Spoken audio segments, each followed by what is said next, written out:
Ay, magandang gabi mga bossing. Ano tayo dito kay ano? Tungkol kay La Carly Diskaya. Maki ano tayo. Makinig tayo dito es balita ni Enzo Recto, no? Marami tayong topic. Nakulong si Corly Diskaya doon Sabi rito, damay-damay na lahat babala ni Carly Diskaya. sa Senado dahil sinight in contempt. Bakit sinight in contempt? Kasi hinihingi sa kanya yung listahan ng mga kontratang nahawakan nila. Hindi naman sinasubmit ni Diskaya. O dahil doon, na-cite in contempt siya. Kasi sabi niya, mayroon silang journal, mayroon silang mga records ng mga kontratang nakuha nila sa gobyerno. Nung pinapasubmit sa kanya, hindi naman nila sinasubmit kung ano-anong palusot. O doon sila na-cite in contempt. Pero kahit na-cite in contempt silang mag-asawa, si Sara Diskaya nakasuhan na doon sa Ghost Project sa Davao Occidental. Kaya yung asawa niyang si Sara, unang naaresto yan noong December 2025. Pero itong si Corly, wala pang kaso. Pero nakakulong siya kasi hindi nililift nung Blue Ribbon yung yung pag-cite sa kanya in contempt, hindi nililift. Mayroon sana siyang pag-asa siguro uli na malift yung kanyang pag-cite in contempt ngayon na sila Marcoleta na sa kasi Cayetano ang may hawak. Kaya lang napalitan na naman ni Gatchalian at saka ni Tulfo. So wala na. Parang Bata pa itong mga to mga friend. Oo. Pero ako pa ulit-ulit nagamit lang ho itong mga to. Parang kibuloy lang din. Diba? Na talagang nagtampisaw sa kayamanan, pero hanggang doon ka lang. Pagdating ng araw, kumbaga sa bantay ka lang sa aming mga nanakaw. Kasi, matawing kikibuloy, paano paniniwala ang papayagan ni Duterte magaganon yun doon? Si Duterte nga, minumura yung Diyos, tapos eto ngayon, kaibigan niya matalik, sabi, siya raw, appointed son of God. Tanga lang mo talaga maniniwala dito sa mga to sa totoo lang. Tuloy mo, Kabunyog. Ang nangyari dyan kay Corly Diskaya, napasama. Pero gumulong na rin yung kaso sa Malolos Regional Trial Court. Naisampa na ng ombudsman, naisampa na rin ng DPWH. Pagkatapos naglabas na ng warrant of arrest, yung judge ng Malolos Regional Trial Court sa kasong malversation. Yun ang kaso ngayon ni Corly Diskaya. Kaya inaresto na siya ng mga PNP-CIDG tapos dinala na siya sa Malolos. Pagdating niya doon sa Malolos, tinunan siya ng mugshot. No bail yun. Kaya wag po kayong mag-alala. Kahit sabihin natin hindi plunder yung kaso niya doon, pero malversation yun. At dahil malaking amount, no bail pa rin. Ngayon, sabi ni Corly Diskaya dito sa statement niya, mga politikong manggagamit, ginamit at pinabayaan nila ako. Sino gumamit sa kanya? Ginamit ba siya nila? Kaya lang, Atty. Enzo, sa salita ni Carly Diskaya na yan, wala nang dapat patunayan pa. Ibig sabihin, talagang guilty siya diyan sa malversation na yan, nakaso sa kanya. Wala nang dapat ng patunayan. Inamin niya na di ba? Nagtuturo na siya na siya ay ginamit. Nagpagamit siya. Kaya ayan ang inabot niya. Parang Kibuloy din, di ba? Nagamit lang ni si Kibuloy. Mantakin mo po. Pagka-aresto kay Kibuloy, automatic. Si Duterte, ang administrador ng lahat ng ari-arian ni Kibuloy. Pag talagang ito diniinan, ubos to sa totoo lang. Meron pa pinapatayo si Kibuloy na indoor arena. Pinakamalaki sa buong mundo yata. 12 bilyon ng halaga. Ilan lang ang miyembro nitong KUGC na to. Sabi nga ni Arlen Stone baka 8,000 lang Talagang didiinan na lang to malapit. Ay nako, His Excellency. Lacson? Hindi siya ginamit nila Lacson. Wala. Sino ba? Pangalanan niya. Sinong manggagamit na politiko sa kanya? Walang politikong nanggamit sa kanya. Sa katunayan, ang hinihintay ni Senador Ping Lacson noon, sinasabi nito si Kerly Diskaya, 150 raw ang kanyang mga ikakanta ng Ave Maria. Ito, maski yung yung go-whopping, nagamit lang din eh. Nagamit lang din. Mantalo pag-file niya nag-file siya ng para makaboto yung first time voter. Pero ang ibinoto niya ay sarili niya bilang mayor. Unang boto niya, binoto niya sarili niya bilang mayor. Nung pa lang siya nag-file ng sa Banban bilang butante. Pero sobra rin ang kayamanan ng Uterres. Basta ay naku. Cooperate na siya. Ibig sabihin, katulad ng ginawa nila Bernardo, katulad ng ginawa nila Alcantara, ibig sabihin niya na yung nalalaman niya talaga. Pangalawa, magbalik naman siya ng ninakaw niyang yaman. Ang problema sa kanya, nung tinatanong siya, sino ba yung mga involved na mga politiko na sinasabi mo? Attorney, paano siya magbabalik ng mga ninakaw niyang yaman? Kung hindi naman sa kanya pala yun. Kamusta ba ang dito? Ang na-freeze na ba lahat ng ari-arian nito? Na ipaliwanag naman ito? Sobrang yaman kasi nito, Attorney. Mantaki may mga pampaswerte lang na binili niya sa loob ng kanyang bahay. Milyon-milyon. Milyon-milyon. Pagkatapos, yung sasakyan nito, puta, may artista ban pa. Talagang kala mo, nagbebenta ng sasakyan na mga puro imported eh. Yung iba nga, hindi pa nagagamit. Sa dami. May 30 yata. Pwera pa yung hindi luxury car. Talaga sobrang talaga ito, nagamit ito. Galing sa wala. Sabi nga niya, di ba, sa Kristan nga lang daw siya. Tapos yun nga, kinukuha lang niya yung mga binibigay doon sa pare para dadalhin niya sa bahay na para mamakain sila. Ganun ang buhay eh. Di ba? Talagang pag nagsilbi ka kay Taning, lahat ng sarap aabutin mo. Pero hanggang doon lang, may katapusan. Pero kung hindi nawala si Duterte, tuloy-tuloy ang komida China nito.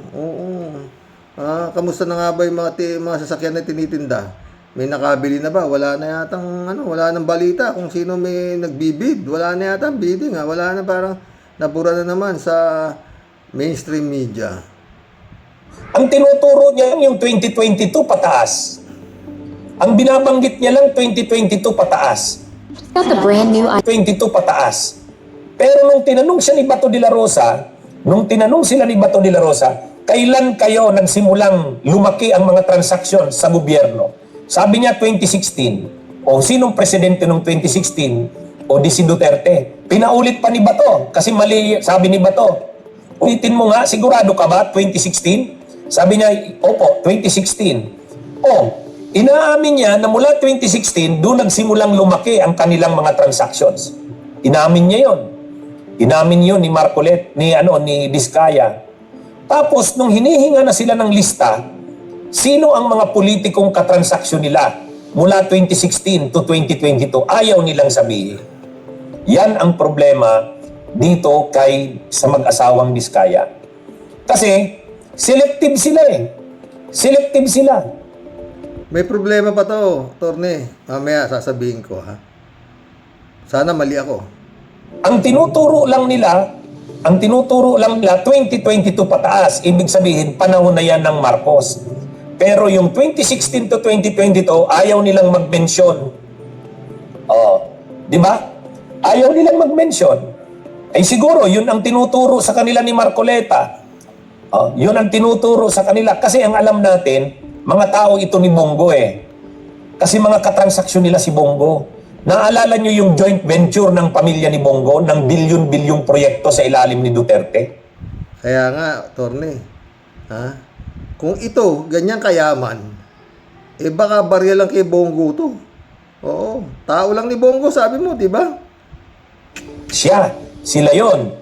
Pamilya silang mga Diskaya ang ka-joint venture ng magulang ni Bongo. Kaya, sa totoo lang, talagang panahon ni Duterte, doon sila nagsimulang lumaki ang kanilang mga negosyo. Doon sila. Nung panahon ni Marcos, nagpatuloy pa rin sila kasi malakas na sila sa loob ng DPWH. Pero nagsimula talaga silang lumakas panahon ni Duterte. Inamin mismo nila yan. Kaya lang, nung tinatanong na sila, sino-sino bang mga politiko mula 2016 ang nakatransaksyon nyo? Ayaw naman nilang sabihin. Yun ang problema doon. Kaya actually, ang pinaka-problema sa kanila dito sa mag-asawang Diskaya, gusto nila na mag-isilang state witness, pero selective yung mga binabanggit nila. Pangalawa, wala silang binabalik na ninakaw na yaman. Wala. Ang sinasabi nila, legal daw ang kanilang transaksyon. So, yun yung sinasabi nila. Siyempre. So, ngayon, wala na siyang magagawa, may kaso na siya. Hindi na lang ito contempt. Talagang ano na to, kaso na sa korte. Nagwawala siya ngayon. Ang sabi niya, damay-damay na lahat. Ngayon niya sasabihin niya na damay-damay na lahat. Dapat noon niya pa yan sinabi. Ang problema, Atty. Enzo, nagdadadaldal ng ganyan yan, baka hindi niya alam kung sinong sinasabi niyang damay-damay. Baka hindi niya alam kung ang sitwasyon niya. Nakahalo siya sa mga sa mga preso. Baka maganon siya.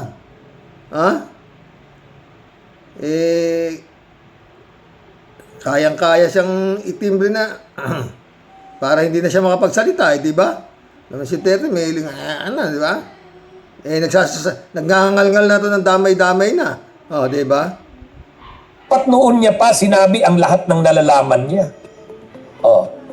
Di ba? Di ba mga kabunyog? Itong tao na to, kung 2016 ito namunini, sa panahon ni Duterte, maraming alam to. Hindi lang basta to. Oo. Maraming alam to. Ang kababayan. Sa totoo lang, ang sinasabi, sino bang sinasabihan niya na ginamit lang daw siya ng mga politiko? Ginamit lang daw siya, tapos matapos nang siyang gamitin, pinabayaan na. Sino ba yon? Sino bang nanggagamit siya? Kaya pangalanan niya. Sus naman. Kung talagang katotohanan ang sinasabi niya at matapang siya, pangalanan niya. Sino ang gumamit sa kanya na sabi niya kasi ginamit lang siya, tapos Kung papangalanan niya ito, dapat mabilis. Huwag na siya magbilang ng araw at baka yun nga. pinabayaan. Sino yun? Di ba? Kasi sa pagkakaalam natin, tayo yung nakasubaybay ng mga nangyaring ito. Ang alam natin, hindi naman sila Lacson ang gumamit sa kanya. Hindi naman sila Ombudsman Boying Rimulya. Hindi nga siya sumusunod. Ina-advise na ni Lacson. Ina-advise na ni Ombudsman Boying Rimulya. Hindi naman siya sumusunod. Hindi siya sumusunod sa Ombudsman. Hindi siya sumusunod sa DOJ. Hindi siya sumusunod sa Senado. Sumusunod siya kay Marcoleta. Di ba mga kabunyog, mga kababayan? Kay Marcoleta siya sumusunod. Ngayon, anong nangyari sa kanya? Kumakaharap siya ngayon ng mga kaso. Pero kung tinuro niya lang lahat ng nalalaman niya, hindi selective, tapos nagsauli siya ng mga ninakaw niyang yaman, yun. Actually, gagawin din naman sa kanya. Pwede yun. Talagang aminin niya na lahat-lahat. Na siya, dating wala, nang nadikit siya sa impyerno, kay Digong, talagang namunini silang mag-asawa. Oo. Pero ganito, ganun. Di ba? Si Kibuloy lang, hindi ba kayo magdududa sa libog ni Kibuloy?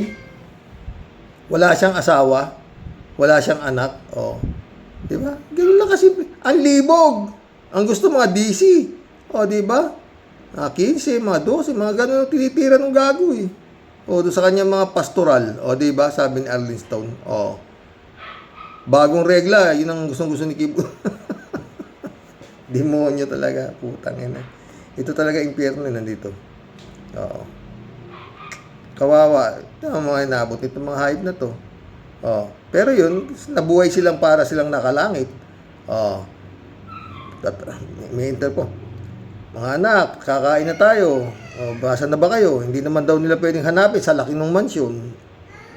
Ang mga sasakyan, putang, gaganda ng sasakyan. may balita itong si Pulong mukhang ano sa Bureau of Custom, malakas. Oh. Yung ginawa kila Yusek Bernardo saka kay Alcantara. Siya kasi hindi. Wala talaga siyang sinasauli. At ang mga pinapangalanan niyang mga tao, mga kongresista lang ang pinapangalanan niya, walang senador. Ibig sabihin, may pinoprotektahan siyang mga senador. Pangalawa, ang mga binabanggit niyang transactions mula 2022. Yung 2016, ayaw niyang banggitin. Di ba? Yan, mga kabunyog. Yan ang sitwasyon niyan ni Diskaya. Kaya ngayon, ayan, may kaso na siya. Naglilitaniya siya ng hinanakit. Ginamit lang daw siya tapos pinabayaan. Ang totoo, sinong politiko ang sinasabi niyang gumamit sa kanya? Sigurado tayo hindi si Lacson yun. Sigurado tayo hindi sila Ombudsman Boying Rimulya yun. Sigurado tayo hindi DOJ yun. Ang alam natin na lagi niyang kausap at sinusunod niya ay sila Marcoleta. Natulungan ba siya nila Marcoleta? Hindi. Natulungan ba siya nila Marcoleta? Hindi. Hindi. Ano yan yung Kasi yung mga gusto ni Marcoleta sa kanya, para inassure ba siya ni Marcoleta na huwag kang mag-alala, malalagay ka sa state, sa witness protection program kahit hindi ka magsauli ng pera. Ganun yata yung pinaliwanag sa kanya ni Marcoleta. Kasi si Marcoleta, yun ang ini-insist. Wala naman daw sa batas yan na dapat kang magsauli. Di ba? Kulong na po siya ngayon. Hindi na lang sa Senado. Mas maganda yung kulungan sa Senado. Doon sa kulungan sa BJMP sigurado siya makukulong. Doon sa Malolos, ano yon? Mas maganda pa nga ang kulungan nila Revilla at sa kanila, doon sa Quezon City. Doon sa Malolos, sigurado, probinsya yan. Sa bagay, ano naman siya? Naging marangya na ang buhay niya. Naranasan niya na ang marangyang buhay. O di ngayon naman, danasin niya naman yung hirap ng nakakulong. Lalo na't ang magiging kulungan nila ay doon sa Malolos. Malolos. Ano yon? Provincial jail yun. Ang standard ng pagkain doon, ng tulugan, ng pang probinsya. Mabuti-buti pa doon sa Payatas, yung sa new jail facility ng Quezon City, medyo maganda-ganda pa doon. Bunyog! Ano buhay, no? Friend. Sino mag-aakala? Kala nila wala nang katapusan. No? Wala. Pumasok saan di ba? Kawawa ang puta na yan. Bebe, hindi ako naawa sa mga ganito. Sa totoo lang. Kayo ba? Ang puta, matagal-tagal ang bubunuin itong mga hayop na ito. Magkahiwalay pa sila ngayon. Nasa ibang selda yung asawa niya sa Cebu. Siya Bulacan. Paano yung mga anak? No?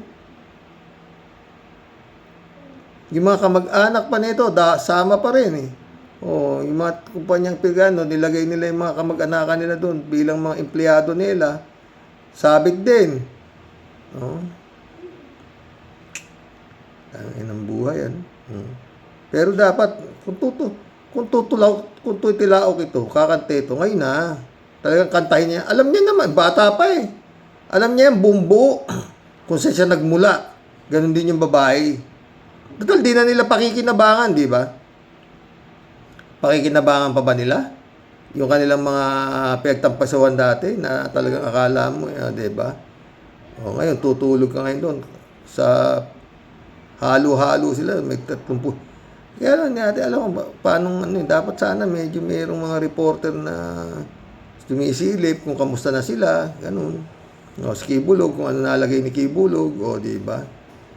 Kung nakahalo nga si Kibulog, kung walang special treatment, mga bitin no? Pero dapat magsitilaok na to, mga friend.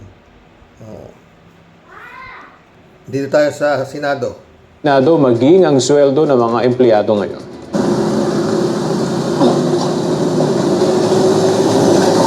Ayon kay Senator Sherwin Gatchalian, nasa kanila na yung operational control ng Senado lalo na at nai-transfer na ng Land Bank yung pagpirma dito sa mga tseke para sa sweldo ng mga empleyado maging doon sa ibang expenses o finances ng institusyon.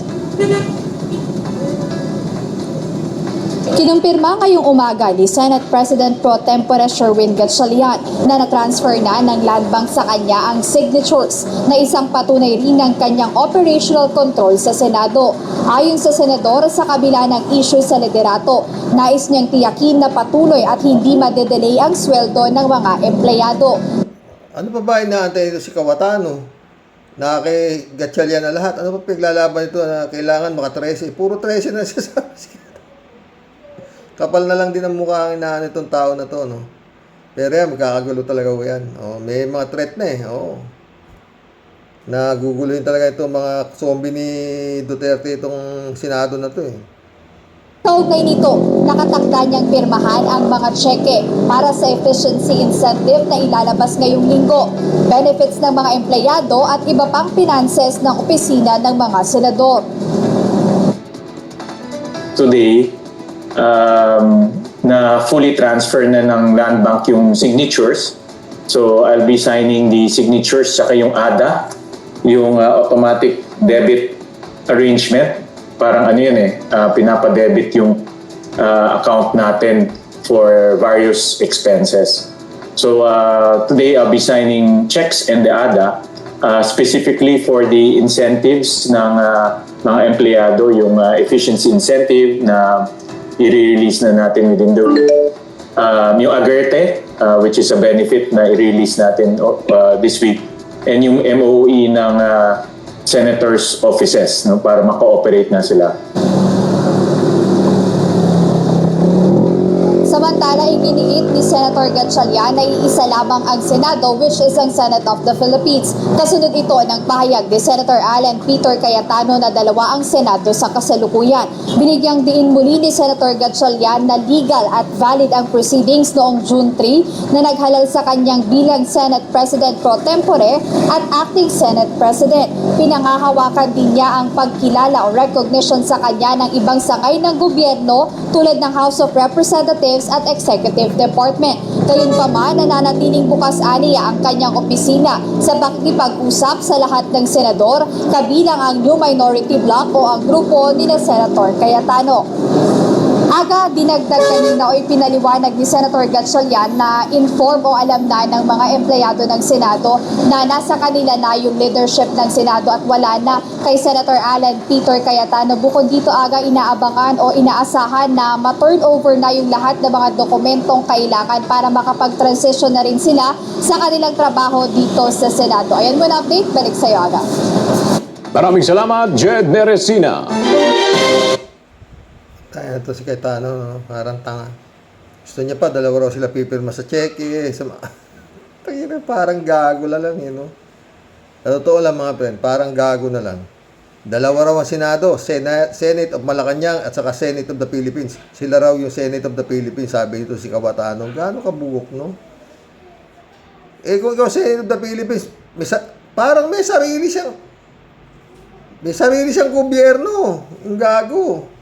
Gobyerno 13. Kasi nga, pinipilit niya, mag-produce muna kayo ng 13 para bigay ko na sa inyo itong pagiging presidente ng Senado. Gago talaga, no? Anong klaseng kademonyo ng nasa tuktok na to, no, mga pre? Hindi ho basta-basta to. Sabi nga nila, Secretary Llamas, talagang ibang uring nila lang. Recognize na ng Land Bank, impirma ni Gatchalian. President Malacanang, si Gatchalian na rin nila. Kongreso, ganun din. Pero yung bugok, hindi basta mag-produce muna kayo ng 13 para maniwala ako na hindi na ako Senate President. Kababaw, ano? Kababaw? Yung 13 nila pinangangalandakan ni Gago. Yung 13 naman nakuha niya, hindi pa in good faith. Di ba? Kasi nga yun, binraso niya, pinapasok niya si Calvo, tapos nung tinakas din nila. Kaya lang mga friend, may kaso na sila, mga kaso na, obstruction of justice, no? Kaya lang, bakit sobrang tagal? No? Pinagtatawa na lang tuloy, nilakimutong nangyayari sa buhay nila eh. Oh, may kaso na, sabi ni Kimo eh. Mantawang si Kimo, gaano kagago rin. Pinapasok sa ginawang guest yung 18 Marines. Tapos sa sarili niyang opisina, doon nag-press conference. Iniimbita ng tunay na nila William Gatchalian sa taas, sa baba. Para dumalo doon sa hearing. Doon nagnganga kasama yung abogago niya na si Baligod, no? Wala talaga mga friend, baboy na baboy. Pero ewan ko kung ano magagawa nitong na to. Parang ginagago na lang eh. Si Topacio naman kanina, pinag-aangaralan yung NBI. Maliraw yung NBI. Didemanda pa nga nila Topacio yung NBI. Bukas tatalakayin natin. Ang magdidemanda sa NBI, yung nahulihan ng, asa na yun? Depensor. Asan yung kasong sinampa doon sa asawa at anak niya? Wala pa ba? Halos caught in the act na yun Ang tagal talaga, ang bagal, mga friend. Kailan pa yun? Sa halip na matakot si Kawatano, ay ito si Depensor, lalong lumakas ang bunganga. Pinatatawag ng NBI. Ayaw pumunta si Topacio. Di ba? Pinangaralan pa yung NBI, bukas kaya natin yun, maganda yun. Si Topacio, Ito, puppet ng Malacanang. Tupas, sabi niya, sa NBI. Hindi na pumunta si Congressman Defensor sapagkat halatang halata naman po na itong patuloy na pagsampina sa kanya ay bahagi lamang ng pattern of harassment. Kung mababasa niyo po yung sampina ngayon na pinadala ko sa inyo, kita niyo naman po cut and paste ito eh. Ito rin yung sampina na pinadala noong ilang buwan ang nakakaraan at pumunta po siya rito, ngunit sinabi naman sa kanya, hindi naman po kayo iniimbestigahan. So bakit pa siya sinasampina? Sinampina na po siya, pumunta na siya rito, yung 18 Marines pumunta na rito, in-interview na nila 2 beses, pumunta na sa Senado, nagsalita na dun sa Blue Ribbon Committee. So ano pa bang problema? Number 2, ang deputization po ng Ombudsman sa NBI upang tingnan daw ang kredibilidad ng 18 Marines ay wala po sa lugar. Yan po ay labag sa konstitusyon. Sapagkat ang ombudsman po dapat ay independent. Ngayon, pwede pong hingin ng tulong ng ombudsman ayon sa ombudsman law ang lahat ng kawani ng pamahalaan. Ngunit yan po ay upang humingi lamang ng mga records, ng mga dokumento, ng mga ebidensya. Ang pagdetermine ng kredibilidad ng kahit sinong witness for the purpose of filing a case cannot be delegated sapagkat pag dinelegate mo sa NBI, ang finding of credibility ay masisira yung independence ng ombudsman. So dapat po, kung gusto nilang malaman ng kredibilidad, mag-imbestiga ang ombudsman. Bakit naguhugas kamay ang ombudsman sa pag-imbestiga doon sa 18 Marines at saka doon sa mga taong tinuturo ng 18 Marines? Dahil ba sangkot si Martin Romualdez? Dahil ba sangkot ang Pangulo? So halatang halata. Wala ba kayong magawa dito? Ombudsman tsaka NBI? Dito kay Topacio? Wala ba kayong magawa dito? Halos sinasabi nito, para kayo mga bobo kayo lahat. Ombudsman at saka NBI. Na kayo ay bias. Maraming akusasyon si Topacio. Wala ba kayong magawa dito? Kayo Ginoong Boying Remulla, na naghuhugas kamay kayo, na wala naman sa lugar at hindi patay sa konstitusyon. Wala ka raw sa lugar, Boying Remulla. Huhugas kamay ka raw, hindi batay sa konstitusyon. Para sinasabi nito si Topacio, hindi mo alam, Boying Remulla, ang iyong ginagawa. Sir, tinawag ninyo na harassment yung pasampina ng NBI. May pinag-aaralan kayo na legal remedies kung meron man, laban ka na. At pinag-aaralan po namin, we will keep our cards close to our chest. But sa ngayon pong araw na ito, again, out of respect to the institution, nilangaw pagdarayata ni Martin Romualdez yan. Galit siya kay Martin Romualdez talaga, May langaw daw. Ginalangaw yung bunganga niya Mabaho siguro. Pati langaw, padara raw ni Martin Romualdez. Gaano kabugok to, no? Oo. Ay, teka, tapusin ko lang ha. Sa araw pong ito, kaya narito po ako ay out of respect again to the institution sapagkat ginagalang ko po ang National Bureau of Investigation bilang Ginagalang daw niya ang National Bureau of Investigation. Pero mamaya titirahin niya. Tingnan mo. isang institusyon na napakaganda po ng reputasyon bilang premier law enforcement and investigative body ng ating bansa. Bagamat wala po tayong paggalang, paprangkahin ko na doon sa namumuno ngayon sa NBI na halatang halata din po natin. Nagagago talaga ito.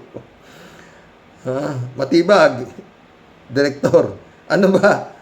Ginagalang daw niya yung NBI, pero yung namumuno, hindi niya ginagalang. Eh di putang na, parang na sinabing hindi mo na ginagalang talaga yung NBI. Gaano kagago itong taon to, no? Ay, naku, putang na. Na puppet ng Malacanang na ang papel lamang niya ay manggulo sa investigasyon. So pagka nakikita niyo Puppet ka raw ng Malacanang. Matibag. Ang papel mo lang daw ay manggulo. Puta, mabibigat na sinasabi niya ito. Wala ka ba magagawa dito, Direktor? po, lahat ay ginagawa. Alam nyo ba na bukas may bagong mga testigong 14 na darating sa Senado. Ngunit ang ginawa nila, kuno-kuno, chuchu-chuchu, meron daw threat sa Senado. Pinapalockdown ng NBI ang Senado para hindi lang makapasok. Alam nyo po kasi, the people who are now in power. Saan nga papasok yung 14 na sinasabi mo? Tupaksyo. Doon sa opisina ni Kimo, doon magpe-press conference. Are fighting for their lives. Kasi alam nila ang mangyayari pagka lumabas itong flood control scandal kung sinong mastermind. Pero hindi po kami... Iniimbestigahan na yung flood control na gusto mong imbestigahan. Iniimbestigahan. May ICI nga dyan, di ba? Nag-iimbestiga hanggang ngayon. O kaya nga sila Diskaya, nakakulong na. O dahil sa investigasyon na yan, ano ba? Martin Romualdez, di ba? Meron na rin yatang kaso. Saldi ko, sila nang gugulo, mga friend, di ba? Matitinag sapagkat we are not fighting for ourselves, we are fighting for the future of the Filipino people and our country. Mas malakas na motibasyon po yan kesa sa pansariling interes. Yung 14 na yun, kaya kailangan si Sara Duterte manalo. Tangina mo. Marines din, oo. Marines. Mga kasamahan din nila na nagdala rin ng maleta. So, marami na po yan. Utangin na, yan lang 18. Hindi nyo na mapinis-pinis ang script nyo eh. Magmula kay Gutesa eh. Nagkakagulo na yan. Una, Gutesa, isa. Nagkagulo na. Nawala yung Gutesa. 18 yung dala-dala ngayon. Ngayon, may 14 pa. May 7 pa raw eh. Gano, anak ng putangin na talaga ito mga to. Yung 18 eh. Sasakit ang ulo nito kahit sinabi ni Tocayo Trillanes, no, maiihito pag talagang ito naimbestigahan talaga. Nagtatanong lang sa kanila si Marcoleta at saka to si Cawatano, di dire-diretso lang sinasabi nila, walang nagko-cross-examine sa mga dinadaldal nila, di ba? Tuloy mo, Tupaksyo. Hindi ko nga maintindihan kung anong problema nila sa Marines eh. Sinabi na ni Gutesa na nag-deliver siya. Lumabas si Saldico, ilang beses siyang nagpahayag na talagang may mga inutusan siyang magdala ng maleta. Then may lumabas na 18 na Marines na nagsasabing nagdadala sila ng maleta, complete with videos, pictures. Bakit ayaw nilang paniwalaan? Pero si Madriaga, pinapaniwalaan nila. Walang video, walang picture, nag-iisa. So, alam na alam po na... Talaga, si Madriaga raw, paano hindi pa paniwala si Madriaga? Sabi nga nung amo mo, hindi ko kilala si Ramil Madriaga. Biglang, happy birthday, Sir Ram. Bukas, tuloy natin itong si Kupal na to. Magkulad muna tayo, ha? Ombudsman Remulla. NBI Director. Binababoy kayo nito. Para sinasabi nito, Paksyo, na kayo yung mga bobo. No? Kayo yung mga papagamit. Ganun to. Laba kayo magawa dito. Ang pute ko. Kulab na tayo. Ayun lang yun. Pag pinabayaan nyo yung daldal ng daldal to, pati ito si Defensor, puta, anong nangyayari yan? Diba?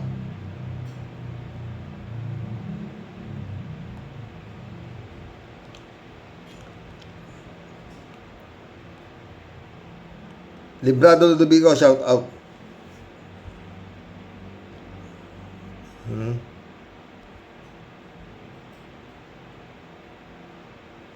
David Alin Mendoza, shout out. Good evening, Karox. Mukhang nangangamoy nga po na may binabalak ang mga DDS at nagpalabas na po si Senator Sherwin ng heightened security alert sa Senado.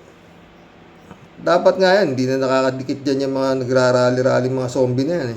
Totoo lang. Basura di ba? Chrisop, shout out. Takot na takot si Lustay sa impeachment trial. Malaking kasalanan niya. Kaya pinipigilan mukhang madidismaya buong bansa pag nag-trial nga. Pigil na pigil mga DDS. Stress out na sila.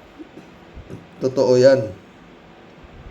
Michelle Edwin Mike, shout out my friend. Kalat ni Baya, shout out. Good evening Kasani. God bless your family. God bless you and your family too, Kalat ni Baya.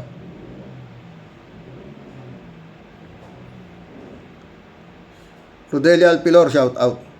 Hello po Sir Rox, sobra kaso-kaso ko itong kaldero na yan.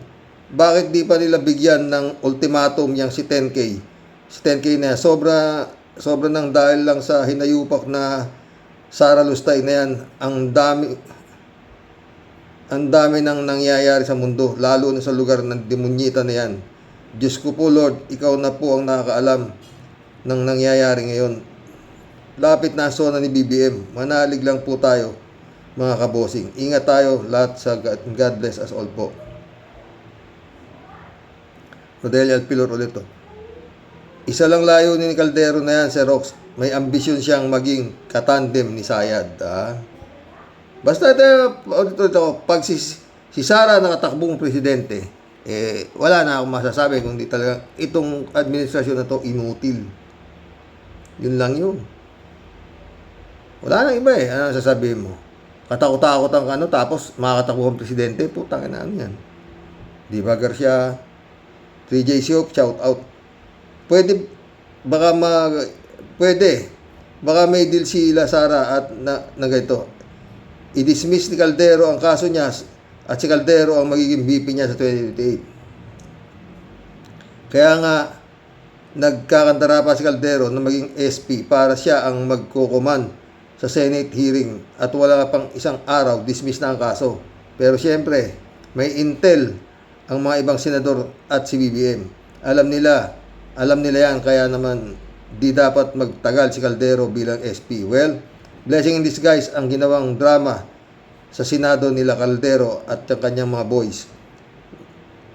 Nilinlang niya si Bato, pinaatin sa Senado, naging SP siya, at si Bato nalagay lalo sa langanin. Nagamit si Bato ni Caldero, nag-stage ng barilan na mas lalong nagpalubog kay Caldero. And the rest is history. Totoo yan, Jane.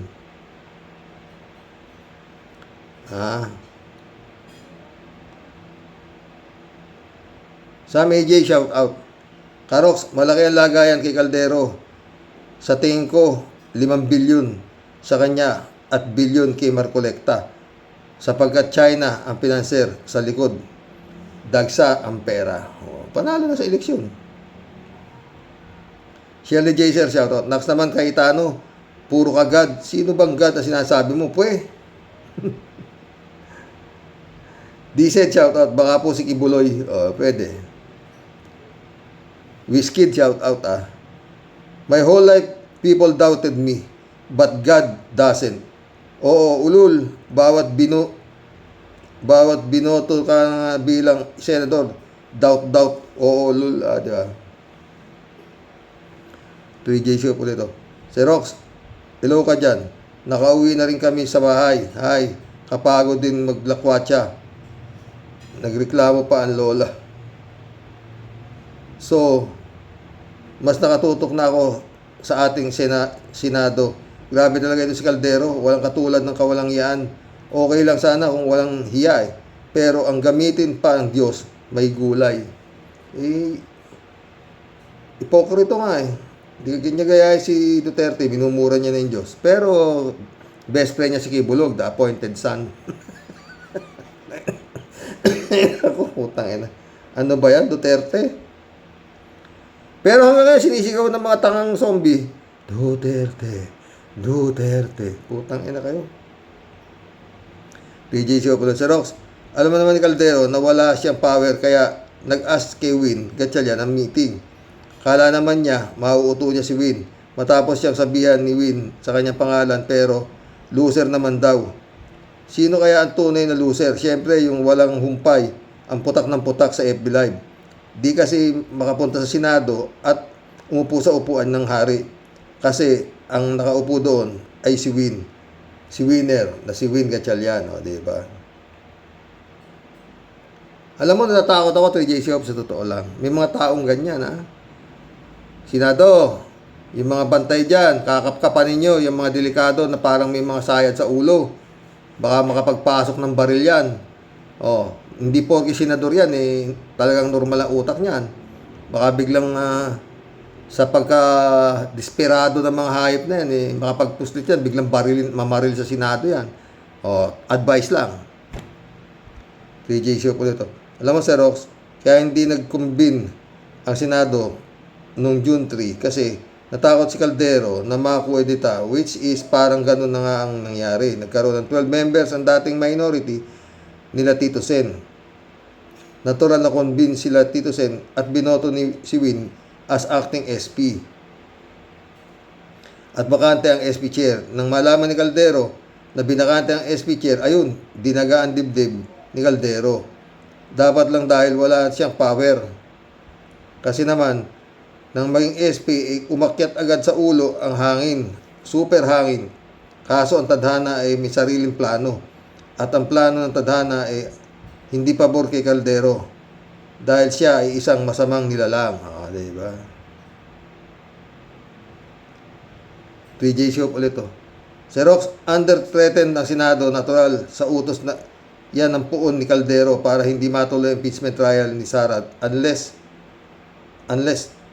na lang na si Caldero ang SP, talagang garapalan at lantaran ng panggugulo ni Caldero. Wala nang sinasaalang-alang, Judas kung Judas ang Judas. Totoo. Mary Lebron, shout out.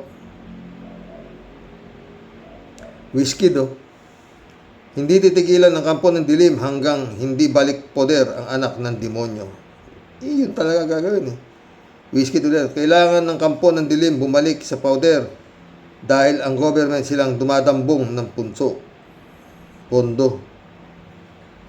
Jojo Tol, shout out Udem Tol at sa mga subscriber, gulo ng talagang pulit sa atin kaya malamang mag-martial uli. Wala, hindi kaya ni Bongbong. Marla Pabianak, shout out Tila nga po may plano silang guluhin ang hearing. Kaya ngayon nag-high alert ang Senado. Wala nang patutunguhan, wala nang katahimikan lamang ng isang